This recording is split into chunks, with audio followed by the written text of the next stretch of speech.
State of the Union on what's going on in the marketplace.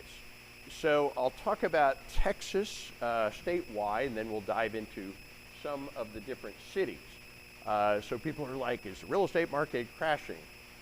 Believe it or not, we still have a pretty hot real estate market. Statewide, the average sales price is up, actually, compared to a year ago, $429,000.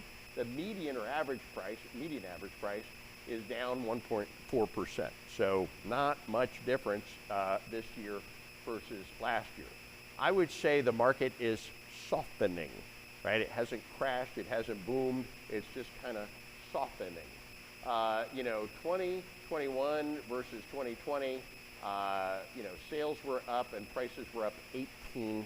So if you owned a house back in 2021, good for you. You made a bunch of money. 22, you made a bunch more, right? Sales volume was down a little bit, but the prices went up another 10%. 2023, the sales volume is down. So the number of houses being sold is down a little bit, but the price is not much different. It's only down about 1%. People are like, well, what's going to happen next? Nobody really knows what's going to happen in the future. But, I'll tell you about real estate. Real estate doesn't care as much as you might think about like interest rates and the economy. Right? People think the economy drives real estate. Actually, real estate drives the economy. Like during the Great Depression, right? Great Depression, real estate prices went down a whopping 6%. Not much. During the Great Pandemic, there's another 1 in a 100-year event. Real estate prices went up almost 30%. So real estate tends to be a leading indicator, not a lagging indicator. It doesn't really care about the economy. What does real estate care about? Real estate cares about supply and demand. Pure economics, supply and demand. Okay, so what's going on with supply and demand? Okay, so in Texas, we actually have a problem. People keep having babies and keep moving here, right? Which means demand is continuing to go up. But we're not actually building enough houses. And with interest rates going up, building is going down, so the supply problem is actually getting worse. We have a housing shortage, and that housing shortage is pushing upward pressure on prices.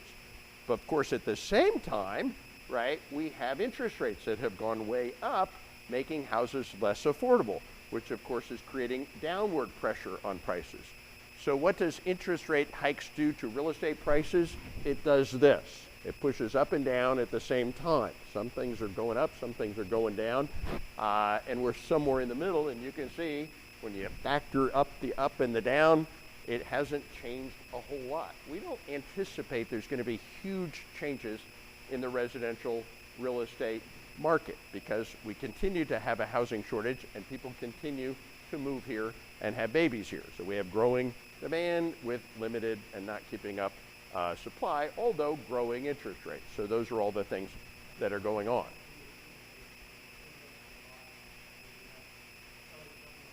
Yeah, well, there's another thing. So a lot of people have taken their house off the market. Good point.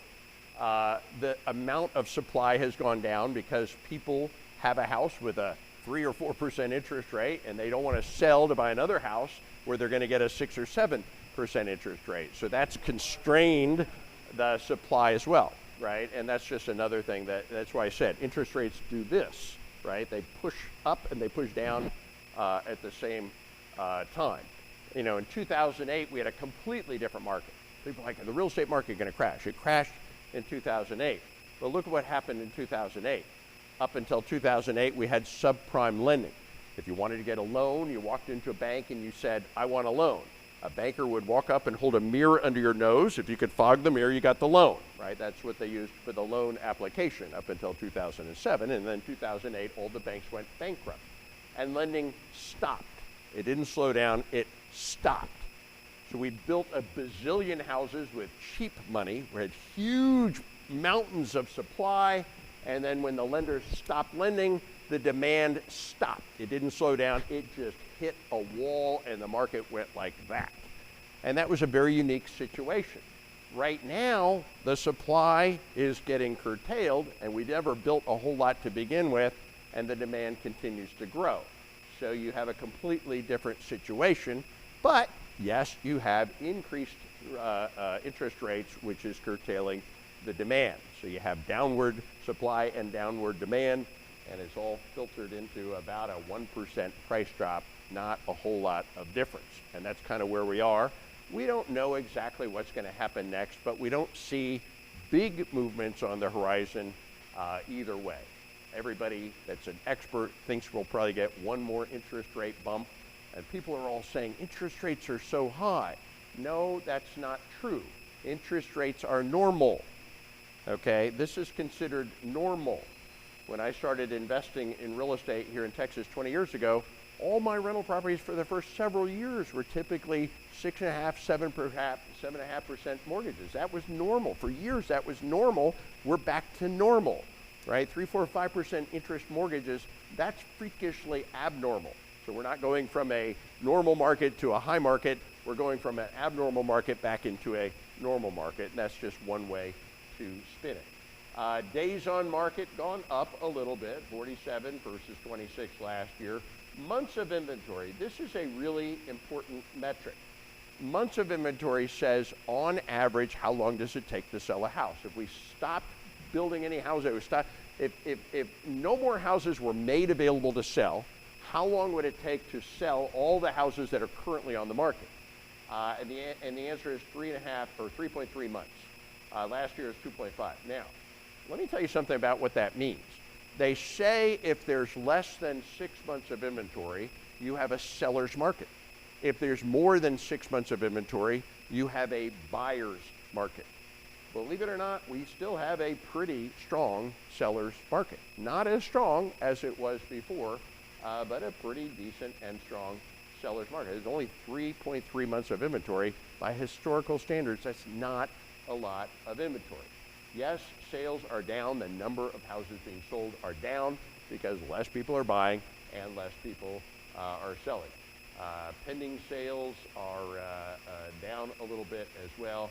Active listings are actually up a little bit. It's taking a little longer to sell, so there's a little bit more inventory, as the inventory shows, available to buy. We can break this into some of the different cities. I'll go through Dallas very quickly. Average price down 3%, median price down 5%. A little more movement there. Days on market 41 versus 18 a year ago. Okay, Dallas was absolutely on fire a year ago. It tends to be that the markets that went up the most have kind of settled down the most. Sales volume down 4% year to date is down 6%. 2.5 months of inventory, again, that's a pretty freaking hot market. 2.5 months. That's close to what the state was versus 1.8, which was basically you put a house on market and you get multiple offers in a week. Pending sales down, active listings is up a little bit. When inventory goes up, the number of listings goes up. Austin, average sales price in Austin, Texas, $593,000. That is not a typographical error. We did a little research and we discovered Austin is actually Latin for San Francisco. Yeah. Austin is the San Francisco of Texas, most expensive market in Texas. It got the biggest run up and it's getting the biggest run down. Prices average down 8%, median price down about 10%, days on market 59 versus 22 a year ago. 3.7 months of inventory versus 2.7 a year ago. Closed sales, interestingly enough, are up a little bit. That's kind of interesting. Pending sales up. Actually up a little there. I was going the wrong way. Total listings is up a little bit. So very, very interesting. Houston, here we are in Houston. What's going on here? Not much. Average sales price is up 0.6, almost completely flat, slightly up. Average median down 2.3. Again, not a lot of difference versus a year ago. Days on market a little more, 42 versus 27. Months of inventory, 3.2. Still considered a pretty strong seller's market here in Houston versus 2.4 a year ago. Pending sales up a little bit, interesting. Total listings up a little bit as well. So again, Houston looks a lot like the state of Texas. A very good example of the state and the city being the same. Dallas a little hotter, Austin a little hotter. Then we have San Antonio. San Antonio is the most affordable city, big city in Texas. Average price $396, which is flat, not up, not down. Median price down about 6%. Days on market is 64, going up quite a bit. A little bit of a different market there. Months of inventory 3.7. San Antonio, you know, we're making very broad generalizations. It's kind of more of a working class city. A lot of military there, a little less diverse economically. Pending sales down about 13%. Active is up quite a bit versus a year ago, 47%. So that's a little bit about what is going on in the market. And, you know, our forecast is that not a lot is expected to change because of the forces that are going both up and down at the same time.